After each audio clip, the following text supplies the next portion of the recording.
Himayin natin. Daldi. Himay ng mushroom.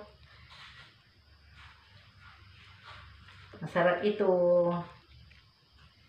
Masarap ang aking ulam, mushroom.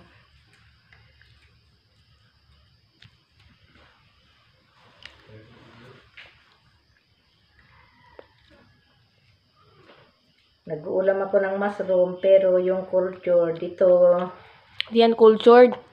Nag-uulam ako ng mushroom, pero yung cultured, ito ngayon ay Hindi. hindi. Bigay ito ni Lord. Pusbong sa lupa. So, masarap ito.